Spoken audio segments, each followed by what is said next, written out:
Hello everybody and welcome back inside the box for another episode of Gunpla Kitbash with me, Kukamatsu. In this episode we'll be stretching some of the Freedom panels to make them fit better. So, let's jump right in. Alright, I'm really happy with this side profile.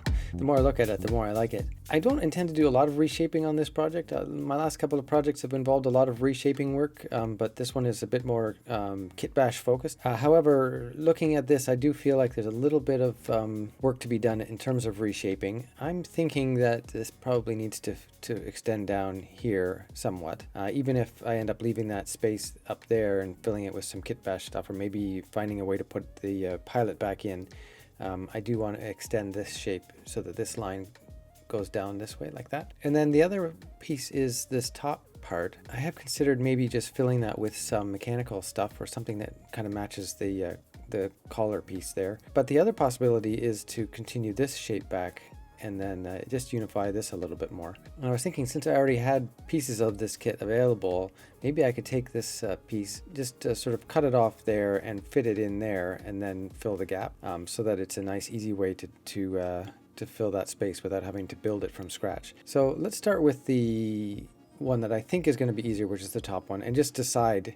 I'll cut this piece and decide if it is even the right shape. I'll just fit it in there and see what it looks like. The epoxy putty from last week has dried finally. It did take the kind of 6 hours that it said it would, so I'll keep that in mind for next time. And that's allowed this piece to be all removable as one now, which is great. It's easy to take out and put back, and fits snugly and always goes back kind of the same way, so I'm quite happy with how that turned out. And that also means that I can work on this piece. Once I kind of get this stuff rough fit, I can take it out and work on it away from the rest of the kit, which would be great. It actually looks coincidentally like I want to cut it right at that mark there on the same angle. It doesn't have to be perfect because I am going to have to fill it a little bit to make it all integrate. The main part that I want to keep is this over here. So I'll just get out my razor saw here and do a quick cut and see how it fits. I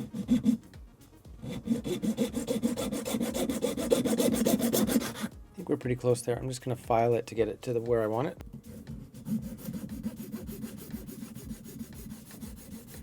I think that fits pretty well, and I think that does look good to have it come up right to the gray collar piece. So I'm going to go for that. I should be able to do this part just outside without worrying about getting glue on that stuff. By the way, I discovered this week that a bunch of my colleagues from work are regular viewers of the channel, so I just want to give a shout out to them. Thanks for watching, folks. In case you haven't watched the channel before, this is what I'm using for doing the filling and reshaping work. It's a CA glue called Black Widow by AK. It's a black super glue basically. Not always easy to find though, so if you can find other black glues, it is pretty great stuff for filling, primarily because you can see it a lot better than the clear glue.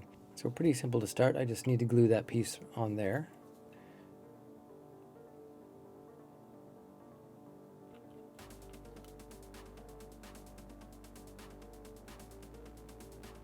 And I'm using Instaset as a kicker with a CA glue.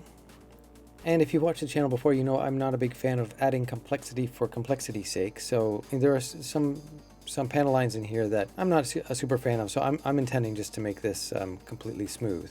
So what I'm going to do is I'm actually just going to put a little bit of the black CA glue into all of those little spaces, the actual seam and then the engraved seam lines. I found the reshaping aspect of this kind of work pretty intimidating at first. You know, a lot of people use putty fillers or epoxy putty to do this kind of stuff. It takes ages to dry, and I never really liked that. I never liked waiting for that to finish, and then also didn't like that it shrank and then I'd have to do it again and wait again. Once I discovered this using CA glue for this stuff, it became so much easier, so much more immediate, and I got my confidence up a lot in terms of you know, what I could actually do in terms of reshaping. Something like this is super simple to do, so if you're nervous about it at all, you know, I really recommend trying it and just give it a go and see what you can get out of it. I, in my previous projects, have done some much more involved reshaping work, some of which was just, you know, a lot of work and sort of difficult to get a really nice result, but something like this is super easy to get a good result from. I'll do some of the initial reshaping with this big file just because it removes material really quickly, and Also, because it's nice and big, you can get a nice straight result. I'm not pressing very hard. I don't want to take off too much material. It's a fairly coarse file. If you have kind of a light touch with it, then you can get it down to a good surface pretty quickly, but without going overboard. And without going all the way to the surface, I'll go on to the next step, which is sanding blocks. I use these God Hand sanding sponges. They're a little bit soft. They're good for doing rounded surfaces because they're a little bit soft. This is a 10mm one, 120 grit. And I'll just use that to get it right down to the surface I'm looking for. And that's gotten me sort of 90% of the way. You can use your fingernail and you can feel if it's a smooth transition or not. And it's actually feeling pretty good right out of the gate. But I do think there's a couple of little divots just on either side here, so I'm going to do them again. Add a little bit more material. There we go. That's feeling pretty good with the fingernail test. It may not be perfect, but it's easy to fix any little divots later on once we get some paint on there and see what's what. We do have the scratches from the 120 grit sanding block in there still, so I'm going to go through with the rest of my sanding blocks here. I have a 240, a 400, a 600, and an 800. I'll just go through each one and get it down to a nicer surface. Okay, I've got it down to a nice surface there, but what it has revealed is that there's definitely a divot right there. It's getting kind of filled up with the dust from the sanding, but it's not going away. What sometimes happens is when a hole is too small, when you put the CA glue in there, it just never really fills in it. And so really the only way to solve that is actually to make it a bigger hole by digging it out a little bit. So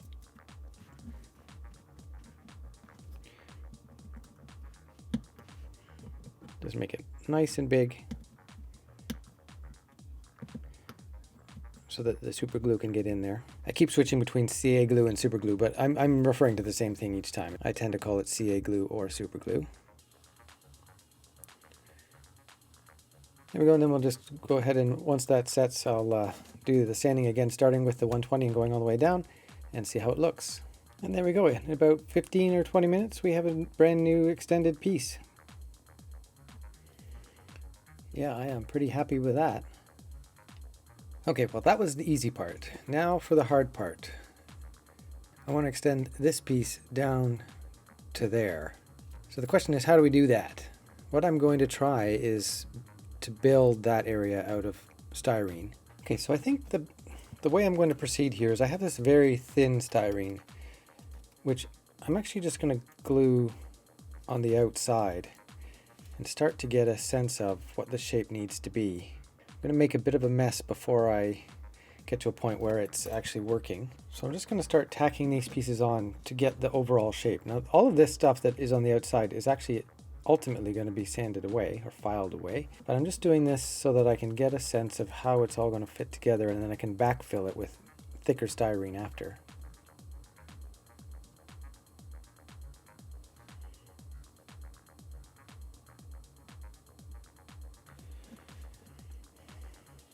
Okay, so that's what I have so far. Now a lot of people would definitely use epoxy putty in this situation, and rightly so, because you can kind of put it in, you can sculpt it a little bit, let it set, and then you can file and sand it to the shape that you want. Because the epoxy putty just takes so long to set, I really just prefer doing this, and I really enjoy this process actually of building up shapes using styrene. Even though it's a little bit trickier, it at least is more immediate, so you can sort of do it all in one session rather than doing it in stages. I really only have one day a week where I have an opportunity to build this stuff, so if I'm going to wait for the epoxy to dry, it's in next week before I really get back to it. So I'm just trying to start to get a sense of the shape, not worrying about it being perfect, because as I say, all of this is ultimately going to be filed and sanded. Basically just giving myself a guide to glue more styrene into so that I can then file it and sand it. And of course there's always the possibility that what I'm doing is a bad idea. I don't really know until I try it. I could always get to the end of this and think, oh yeah, that would have been so much easier just to do with epoxy putty. But we'll see. Go ahead and trim those pieces back, because I know I don't want to go above that line. I'll trim there. Okay, I'm pretty happy with that line, so I'll trim that as well. This shape is not perfect, and it's definitely not 100% symmetrical, but I think it's enough to guide the shape I do want, which I will build on the inside of this with a slightly thicker styrene. So I have this thicker stuff, and I'm going to use it to backfill that shape that I made there. Basically, I'm going to start gluing on the inside here to fill up the spaces. Once again, not worrying about it being perfect, because that the ultimate shape is going to be dictated by the filling and the sanding. Just need to get a good shape to fill in sand, something that is going to have gaps that are small enough that the glue will fill them in. Do want to make sure most of the gaps are filled mostly with styrene, because they will provide the structure and the super glue will provide just the filler. You don't want the super glue to be providing the structure, because it is likely to crack. It's a lot more brittle than styrene is. So the weakest point once I start filing this outside stuff off is going to be the connection between the styrene and the original part on that line there. So I'm just going to put some reinforcement in the back there to help that. I'm going to actually stick some styrene right down in that hole in the original part. I'll glue a piece in like this, and then just support it with a nice big chunky piece like this. There we go. It just gives lots of connection between the styrene and the original part now, so that once I start filing on it and stuff, it's not just going to snap off. That's what I was concerned about there. So now that I have the basic shape and the material to sand, I am going to start doing that. Actually, I'll start with the big file and just start getting it to the shape that I'm looking for. There we go. You can kind of see that most of the support material, original support material, has disappeared now, and getting really close to the shape that I think we want it to be. So now I do want to do a little bit more filling with the super glue on the surface, so that we can start filling some of these little spaces. And then with the file again, get it down to the surface we're looking for. Right, that's looking pretty good, I think. Let's try it on and see how it fits.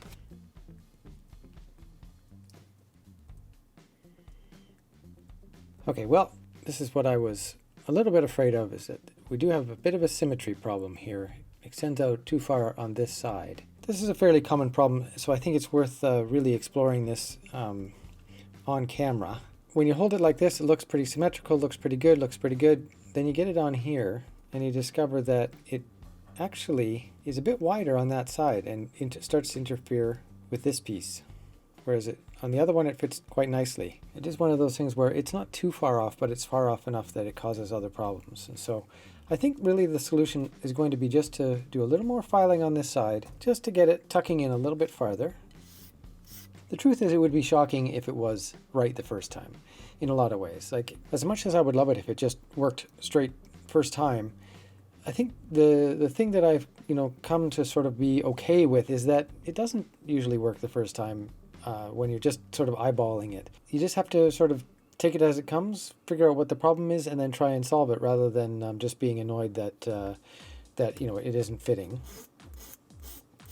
I mean, this is meant to be fun after all, so but definitely when you get into these more complex shapes that you're creating, you come up against more challenging problems, such as this. I think part of what happens is it curves in more on this side and then just goes more straight on this side. So what I'll do is I'll just sort of tuck that end in a little bit more. I think I'm running into some problems on the inside as well, in terms of it colliding with the inner shape. So I'll just trim a bit back here. And sometimes the problem turns out to not be the piece you're working on, but the other piece that was there. And I think that might also be the case here. I think that this top piece is slightly twisted clockwise, and that is causing this piece to be misaligned. The question is, how do we solve that? Because that is epoxy puttied in there. Pretty good. Pop it off there, and we may have to do that again to get it fitting correctly. Epoxy putty sticks pretty well to styrene, so just getting that out is going to be difficult. What I'm thinking of doing is just trim it back a bit and see how that goes. Or maybe I can file it flat. Is that going to work? Theoretically, if that surface was flat, then it would sit better and I could just glue it on. So I filed that totally flat against there, and what I'm hoping I can do is that I can just glue this on here and that it'll be straight. Part of the reason that I started this channel actually was to show people who are interested in doing this kind of stuff but just think it's too hard or they're not capable or whatever, or that it never seems to go smoothly, that, you know, it actually doesn't go smoothly for basically everybody, and you just have to sort of deal with it as things come up. Everybody faces this kind of stuff at some point. I think it's just a matter of, you know, having a little patience and figuring out what the problem is and coming up with a solution. That's how I think about it anyway. If there's anybody out there who just gets this right the first time, I'd be impressed and would like to know how they do it. But for me, actually solving these kind of problems is part of the fun process. You create problems for yourself by taking it apart and figure out the solutions of how to get it together looking the way you want it to look. And then every time you solve problems like these, then it's easier the next time because you have that experience, and hopefully it doesn't remain frustrating, but just a challenge that is interesting. Okay, I think I'm ready to glue this on. I'm going to use the clear CA glue for this just because the black stuff takes a little bit longer to set, and so if you're holding it on there, it just takes longer. I'm going to try and do this without getting glue on anything else, because I want to still be able to remove this.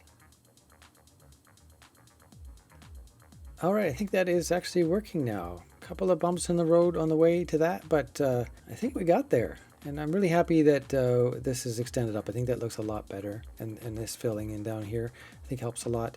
And of course, there's going to be other stuff down here in terms of mechanical gack and some panel stuff going over top of the pistons. So I think that's going to integrate really nicely. It doesn't just look plunked on like it did before.